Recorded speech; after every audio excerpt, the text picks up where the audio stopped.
Wake up in the morning, it's 8 a.m. It's so fun to go to school again.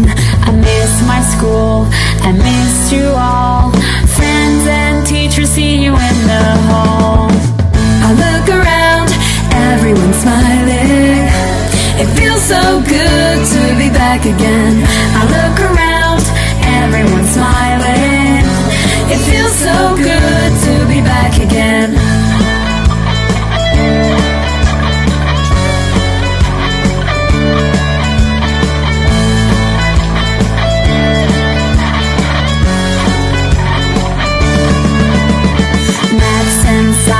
In geography, let's learn all about our history. No PC, just you and me. Together we can make it so easy.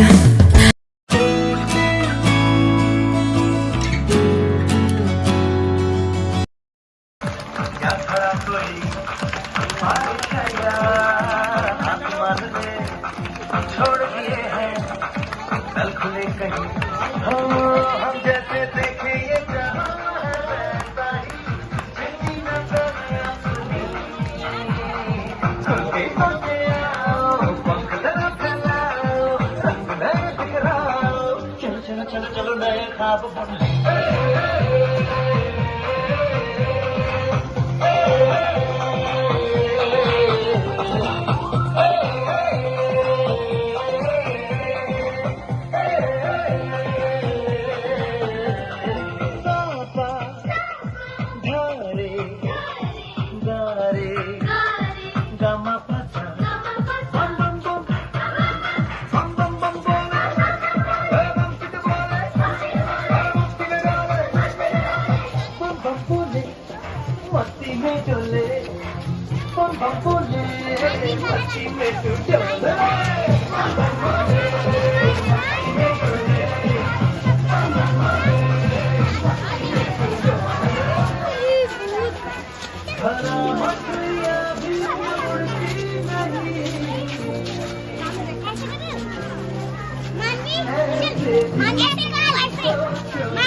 और 10 महीने ये तो 19-20 महीनों के बाद आप school आए, है ना।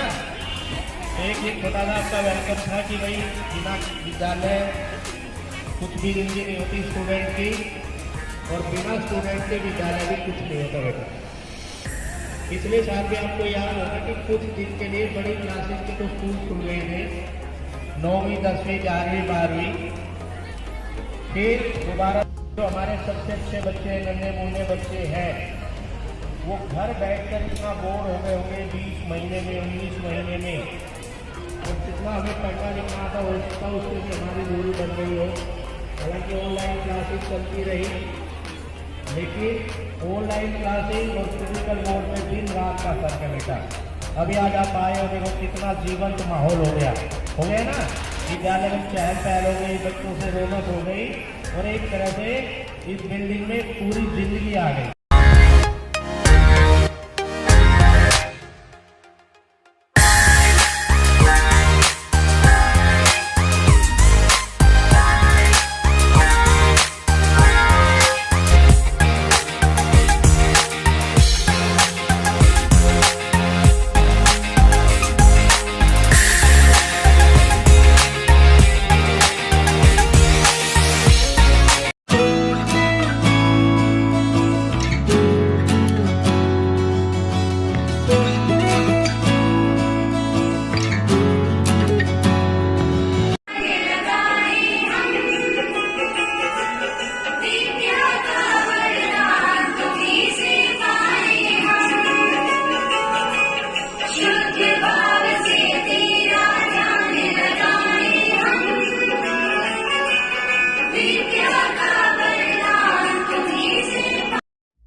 स्कूल में भी बहुत सारा स्ट्रेस होता है, उसको खुद पर हावी ना होने दें, रिलैक्स रहें, मन की शांति बनाए रखें और फिर अपने काम में तन्मयता से लगें। इसके 3 पार्ट होते हैं विजिलेंस प्रैक्टिस में। एक होता ग्राउंडिंग, एक होता रिसोर्स, एक होता बॉडी ट्रैकिंग। मैं आपको बॉडी ट्रैकिंग पे ध्यान करता हूँ कि जब हम शरीर के अंगों की तरफ ध्यान देते हैं, ध्यान देने से ही काफी आराम प्राप्त होता है, रिलैक्स फील होता है। आप अपने पैरों की तरफ ध्यान करेंगे, सोचेंगे उसके बारे में, देखिए वो जमीन पर टिके हुए हैं, फर्श खुरदरा है या स्मूथ है, फर्श ठंडा है या गर्म है। देखिए पैरों में कहीं कोई तनाव या खिंचाव तो नहीं है। उसको रिलैक्स करें, थोड़ा ध्यान काफ मसल्स की तरफ लेकर आए, वहां किसी तरह का तनाव है या नहीं है, इस पर ध्यान करें।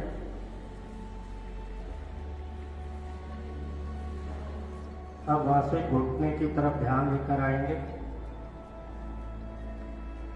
पैरों की पोजीशन आरामदायक है, किसी तरह का कोई स्ट्रेस नहीं है, कोई खिंचाव नहीं है, ऐसा सुनिश्चित करेंगे। कमर की तरफ ध्यान लेकर आएंगे, कमर सीधी है, बैठने में कोई पीड़ा नहीं है, कोई तनाव तो नहीं है, थोड़ा रिलैक्स करेंगे। शोल्डर की तरफ बढ़ेंगे, अक्सर शोल्डर में कुछ खिंचाव होता है, कंधों को ड्रॉप करेंगे, रिलैक्स, थोड़ा फील कर, आप देख पाएंगे कि हाँ कुछ तने हुए हैं, थोड़ा ड्रॉप करेंगे तो रिलैक्स होगा।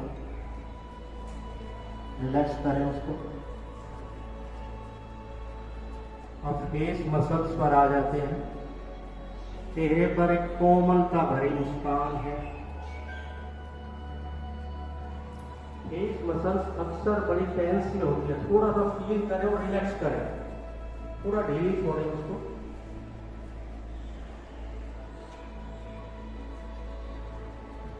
अब महसूस कर पाएंगे कि जरूर थोड़ा खिंचाव था, अभी ध्यान किया तो रिलैक्स किया आपने।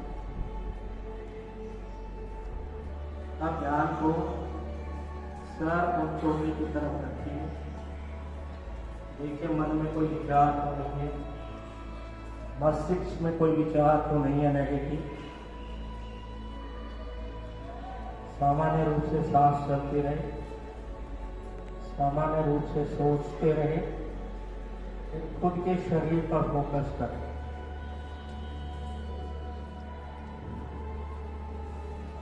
लंबी गहरी सांस लेते रहे,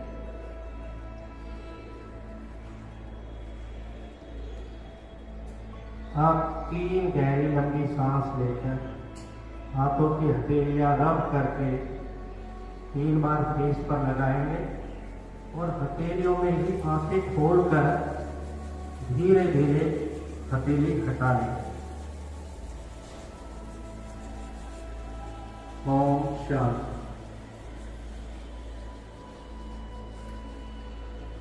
थैंक यू। कैसा लगा? कोई शेयर करेंगे?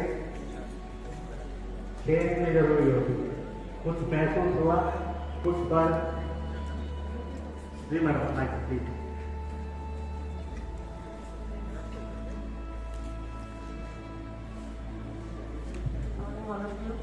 तो सर ने एक टेक्निक बताई कि फेशियल मसल्स को आप रिलैक्स करें। ये World War II में स्टार्ट की थी और जापान ने इसको स्टार्ट किया था फाइटर पायलट्स के लिए, क्योंकि उन्हें सिर्फ 20 मिनट का समय मिलता था सोने के लिए। और जब आप फेशियल मसल्स को रिलैक्स कर देते हैं तो आप एक डीप स्लीप में चले जाते हैं और इससे पूरी बॉडी रिलैक्स हो जाती है। Thank you. देखिए मैडम ने इसके बारे में, इसके बैकग्राउंड और इसकी हिस्ट्री भी बताया। आपको कैसा फील हो? कोई एक आप आइए, देखिए जरूर रिलैक्स महसूस होता है। जब भी आप घर पे तनाव में हैं, स्कूल में कोई तनाव है, स्ट्रेस है, वर्कलोड है, तो जरूर ऐसी चीज़ों पर ध्यान भी करेंगे ना। उसका मतलब ही आप समझाएंगे कि रेजिलियंस प्रैक्टिसेस करेंगे कि कूल रहना, कहीं भी टेंशन का उसी टाइम आप रेजिलियंस प्रैक्टिसेस का ध्यान करेंगे तो भी सोच रहे हैं नेगेटिविटी में। देखिए मैं एक चीज बताता हूँ, नेगेटिव चीज क्या होती है, पॉजिटिव क्या होती है। भाई वो चीज जिसमें हम लंबे समय तक रहना नहीं चाहेंगे वो हमारी नेगेटिव चीज, और पॉजिटिव चीज क्या है जिसमें हम सदा सदा उसी अवस्था में रहना चाहते हैं। जैसे कोई गुस्से में नहीं रहना चाहेगा, क्षण भर के लिए किसी बात पर आता है लेकिन फिर बाद में आप नॉर्मल रहते हैं। नॉर्मल आप सदा रह सकते हैं, हंसते रह सकते हैं, मुस्कुराते रह सकते हैं, मीन्स नॉर्मल अवस्था। लेकिन गुस्से में कोई नहीं रहेगी। तो जैसे ही आपको लगे कि हाँ भाई ये मेरी नॉर्मल अवस्था से हटकर कोई अवस्था है, उस पर जरूर कर दो। मैडम बताइए। बिल्कुल सर, जैसे कि माइंडफुलनेस आपने कराई और मैं खुद फील कर रही थी, जैसे शोल्डर्स की बात की तो एग्जैक्टली मतलब मुझे ये लगा कि how you have felt that thing, कंधे एग्जैक्टली ऊपर थे। जैसे ही सर ने बोला कि रिलैक्स कीजिए एंड थोड़ा सा मूव डाउन कीजिए तो अपने आप रिलैक्स आए। फेशियल मसल्स भी ये चीजें, मतलब मुझे ऐसा फील हुआ कि हमारी ये भ्रुकुटी तनी हुई रहती है हमेशा, तो एक रिलैक्स आया।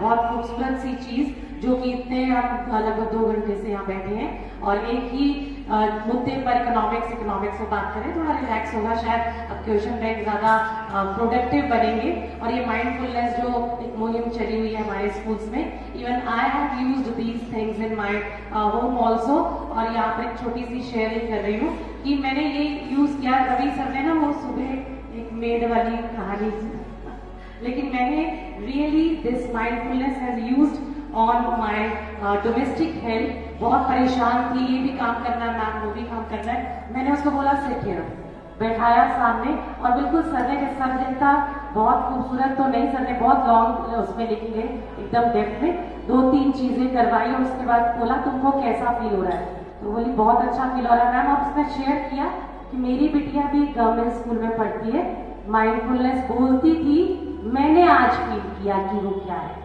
तो थैंक यू सर, हमें दोबारा से फील करा लें। Thank you. तो अब अनुरोध की सेशन कंटिन्यू रखें, शायद हो सकता मुझे तो कहीं आगे जाना भी पड़ेगा हो सकती है। तो उम्मीद है कि अच्छा से आप एंजॉय करेंगे और जाते हुए हमारे स्कूल में अच्छी सी नजरों से देखते हुए जाना, तारीफ करते हुए जाना। बहुत कोशिश करते हैं कि हर तरह से ठीक रहे। फाइट चली हुई है लेकिन आप आए, मेरे लिए भी अच्छा रहा। खुद अपने दिन आपके और सर ने तो पूरा डिजाइन से लेके सारा बता दिया। तो एक अच्छा सेशन रहना चाहिए, इससे लगे कि कुछ सीखता है और आज का दिन हमारे लिए फ्रूटफुल है। आप सभी का बहुत बहुत धन्यवाद और हमारे रिसोर्स पर्सन सभी को एक बार पुनः नमस्कार। और जैसा हमने अपनी पिछली वीडियो में एक नोट पर बात ख़त्म की थी कि ऐसे माहौल में पॉजिटिविटी होना बहुत ज़रूरी है, मन में सकारात्मकता चाहिए। तो हम देख सकते हैं कि हमारे इस वीडियो में अगर हम इस जैसे माहौल में खड़े होंगे, हमारे स्कूल का माहौल, हमारे आसपास का एनवायरनमेंट ऐसा होगा जहां चारों तरफ हमें हरियाली और जीवन दिखाई देगा। ये फूल पौधे दिखाई देंगे, ये सुंदर गुलाब के फूल दिखाई देंगे, पशु पक्षी दिखाई देंगे, पक्षियों की आवाज़ सुनाई देगी। तो हम देख सकते हैं कि वो अपने आप ही हमें एक जीवन, नई ऊर्जा, एनर्जी से वो भरपूर कर देगा। तो हम अपनी अगली बात बढ़ाते हुए कि हमारे स्कूल का इतना सुंदर माहौल, इतनी कि यहाँ आकर हमारी सारी तकलीफ़ें, मन की अशांति, कोई बीमारियाँ, कोई दुविधा सब दूर हो जाते हैं। ऐसा इन्वायरमेंट हमारा होना चाहिए। अब उस पॉजिटिविटी के साथ अब इस ऐसे संकट काल में हम क्या करें, तो अब हम बच्चों की और स्कूल की ही बात करेंगे कि जैसे आपको पीछे बताया कि सभी टीचर्स अपने बच्चों से ज़रूर एक बार फ़ोन पे बात कर लेंगे। उन बच्चों को ज़रूर हौसला मिलेगा, उनके पेरेंट्स से भी बात करो, उनको जानने का मौका मिले।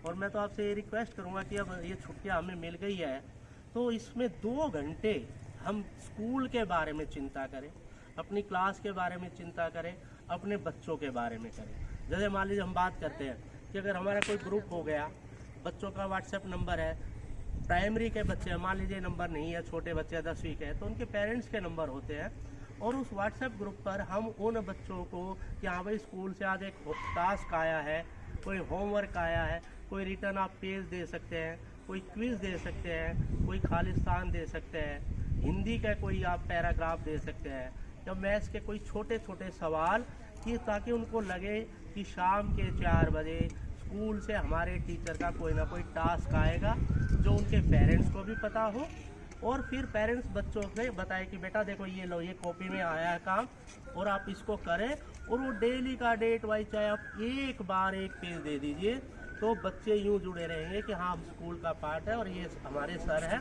और आप भी जब बच्चों के बारे में इतना सोचोगे तो आपको भी लगेगा कि आप अपनी ड्यूटी बच्चों के लिए भी, उनके घर के फैमिली माहौल के लिए भी और समाज के लिए भी बहुत अच्छे से निभा रहे हैं। तो मेरे आपसे ये निवेदन है कि आप 2 घंटे इस बारे में ज़रूर सोचें, चाहे उसमें आप अपने बच्चों को शामिल कर लीजिए कि उस दौरान आप अपने बच्चों को भी पढ़ा रहे हैं, और स्कूल के बच्चों से आपने उस समय कनेक्ट कर लिया, और कोई व्हाट्सएप ग्रुप पे आपने वहाँ पर कोई क्विज, कोई मैसेज। अब जब कूदेंगे ना सर, कूदेंगे ना तब वीडियो अब 3, 4, 5, 6। ये कैसे कूदेंगे सर? ऐसे कूदते हैं। चलो हाँ एक साथ। ये देखो देखो कैसे बीच में सांस लेना होता है। थोड़ा स्लो मानिए, थोड़ा। Very good. हाँ ओके, पीछे चल गई। तो अब वो दूसरी वाली वैष्णवी, आओ वैष्णवी।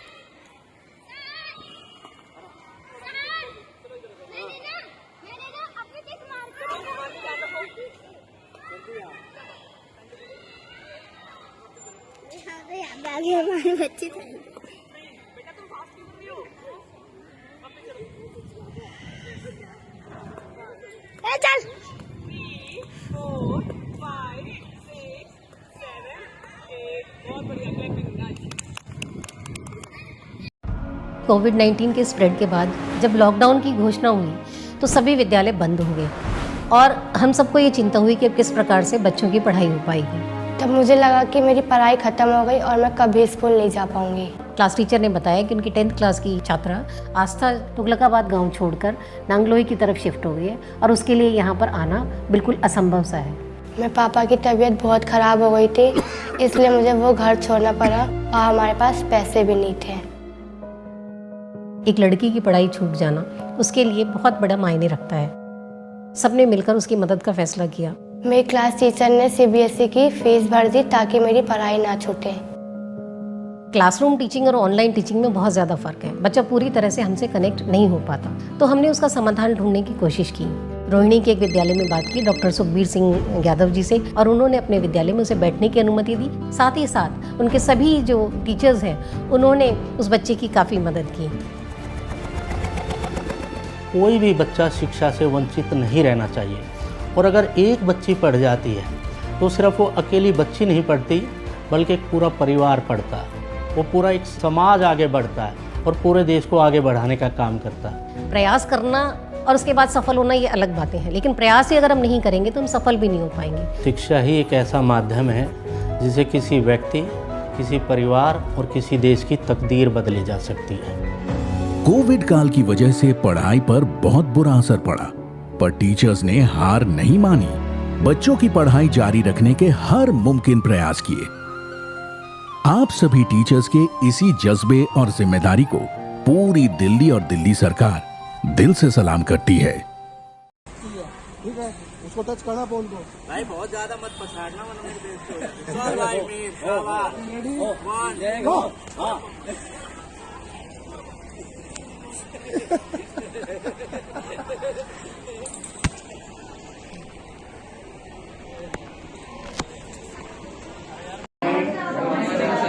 रिलैक्स हो जाओ। सबसे पहले मैं हमारे जो सभी रेस्पेक्टेड टीचर दूसरे स्कूल से आए हैं उन सबका स्वागत करता हूँ। हमारे जो बच्चे आए हैं कंपटीशन के लिए उनका भी हार्दिक अभिनंदन है बेटा। स्कूल में ये जो बहुत कुछ हो रहे इनिशिएटिव दिल्ली सरकार की तरफ से आप लोगों के लिए, आपको एक ऐसा एक्सपोजर देने के लिए कि हमारे बच्चे कहीं भी किसी भी तरह से कम ना महसूस करें, कोई भी ऐसी चीज ना हो, कोई भी ऐसा इनिशिएटिव ना हो जो कहीं गवर्नमेंट स्कूल में नहीं होता हो और कहीं प्राइवेट स्कूल में या आम लाइफ में होता है। जैसे फॉर एग्जाम्पल अभी पीछे एक नया ट्रेंड आया था कोडिंग का, है ना, तो हमारे कुछ बच्चों को वो कोडिंग क्लासेस के लिए भी इनवाइट किया गया, उसका इंट्रोडक्शन किया गया। वो किस लेवल पर है तो मैं नहीं बता सकता, लेकिन जो भी नई टेक्नोलॉजी नई चीज आती है उसमें कोशिश की जाती है। अगर स्कूल के बच्चों के लिए है तो DOE के बच्चों के लिए सबसे पहले शुरू। इसी तरह स्पीकिंग इंग्लिश स्पीकिंग कोर्स हुआ था पीछे, जो कि आम उसमें चलता, समाज में चलता, लोग जाते हैं प्रैक्टिस के लिए कि इंग्लिश में अच्छी कमांड होनी चाहिए। तो वो भी हमारे बच्चों के लिए डिफरेंट स्कूल्स में 2 महीने की छुट्टियों में कोर्स कराया गया है। तो अगर कोई चीज महीने के लिए 2 महीने के लिए भी चलता है, कुछ बच्चे उससे गुजरते हैं, तो उसका जरूर कहीं ना कहीं पॉजिटिव असर बच्चों की लाइफ में रहता है। तो ये भी stand by, I have seen this competition on television also, है ना। This has been conducted over the years in USA also, and generally the students from India, they always remain the winner of this competition. So this is that kind of competition. This is known as Spell B competition. First time DOE has arranged this competition for our students also, and Madam Srimati has told you all the rule and regulation. I think you are class 9 student and class 10 student. So one word will be spoken by our teacher from here for 9th class, then some time will be given, say 30 seconds or maybe 1 minute, whatever is the time, you can note down that. Then only those students will write these words here. Then another word will be, ये है वो पुण्य भूमि जिसको हमें ज़रूर तिलक करना चाहिए, इस धूल को अपने माथे पर लगाना चाहिए। यह है उन तीनों शहीदों की समाधि जो 23 मार्च 1931 में फांसी लाहौर जेल में देने के बाद इनको यहाँ दफन किया गया। और यहीं आकर हमारे देश की युवा पीढ़ी को इनसे प्रेरणा लेनी चाहिए और देशभक्ति का जज्बा हमारे अंदर पैदा होना चाहिए कि किस तरह से हमारे लोगों ने बलिदान दिया, तब हमें ये आज़ादी मिल पाई। और अब इस आज़ादी की रक्षा के लिए भी हमें हर वक्त एक बलिदान के लिए तैयार होना चाहिए। तो ये तीनों समाधि सरदार भगत सिंह जी, श्री सुखदेव और श्री राजगुरु की ये प्लेटफॉर्म है जहाँ पर ये समाधि है। और पीछे मेरे बैकग्राउंड में तीनों की स्टैचू, एक तरह से पत्थर की मूर्ति, आदमकद मूर्ति, ताकि हम देख सकें, उन युवाओं के साक्षात देख सके, दर्शन कर सके। तो बहुत ही रोमांचित करने वाली जगह है, ठीक अच्छे से डेवलप किया ताकि लोग यहाँ आए और एक तरह से स्पॉट बने, दर्शनीय स्थान बने। एक फोटोग्राफ के रूप में मोमेंटो टाइप तीनों शहीदों के वो किया हुआ है। और एक और जो सामने ये हमारे खंडहर जैसा एक रेलवे स्टेशन है, और ये पहले समय में हुसैनी वाला का रेलवे स्टेशन था और हमारी ट्रेन यहीं से आके अंदर पाकिस्तान में एंटर करती थी। लेकिन 1971 के युद्ध में ये बिल्कुल नष्ट हो गया, तोप के गोले लगे। आप बाहर से देख सकते हैं कि अभी भी सभी जगह इसके निशान नज़र आ रहे हैं। और पीछे ही हुसैनी वाला का स्मारक के रूप में उस स्टेशन को वहाँ बंद करके, पट्टी का डेड एंड करके पीछे रोक दिया गया, जहाँ हमने पीछे वीडियो शूट किया था। लेकिन असलियत में ट्रेन तो आगे तक जाती थी पाकिस्तान के अंदर भी, तो हुसैनी वाला पुराना स्टेशन ये था। अब सिर्फ यादगार के रूप में, मेमोरियल के रूप में छोड़ दिया, और रेल की पटरी भी यहाँ पर अभी मौजूद है।